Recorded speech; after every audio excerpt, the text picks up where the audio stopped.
The 27th Intercessional meeting of the Conference of Heads of Government of CARICOM is underway in Placencia. The convergence of high-level delegates is to discuss a number of issues affecting the region, including challenges within the financial and health sectors, as well as citizen security. While those meetings commenced this morning, today's closed-door sessions were preceded by an official ceremony on Monday night. CARICOM Secretary General Erwin LaRocque spoke on the need for a unified approach to dealing with those concerns. We must maintain the standards set for how we should act in concert to address other challenges. That proven capacity for collective action, which brings success, has to be mustered as we engage frontally the challenge posed to our security. All our member states are affected in varying degrees as the scourge of crime threatens our societies, our economies, and our citizens' security. It is imperative that we take action as a region to stymie the efforts of those who seek to destroy our well-earned reputation as safe and secure societies. As we move to enshrine security as the fourth pillar of integration in our treaty, it is important that we demonstrate our resolve by formalizing the regional legal framework and supporting institutional infrastructure that would help us fight the menace of crime and threats to our security. The greatest danger being faced at present, however, involves the economic security of the Caribbean community.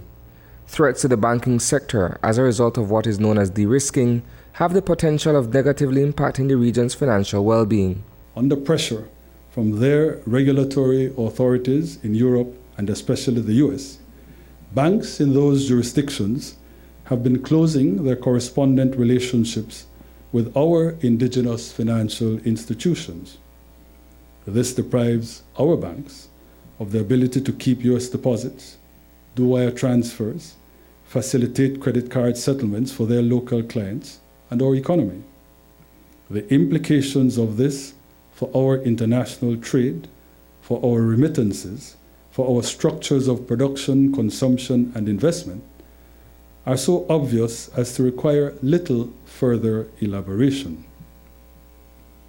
It is therefore no hyperbole to say that, especially in an environment where the value of our imports and exports taken together equals or exceeds our GDP, any attenuation, not to say complete cutoff, respecting our trade and remittance flows constitutes a clear, present, and compendious danger.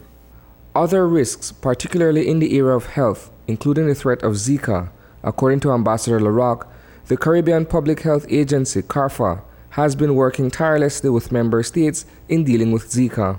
At this time, we are also grappling with the Zika virus in some of our countries and the potentially devastating effects on the people of our community. Our specialized CARICOM institution, the Caribbean Public Health Agency, CARPHA, has been at the forefront working with member states and other institutions in dealing with this challenge, as it did with chikungunya. Today's session saw a review of recommendations from a meeting of the Committee of Finance Ministers on Correspondent Banking held on Monday. They also reviewed proposals for further action by the region to combat the threat of Zika. Reporting for News 5, I'm Isani Keita.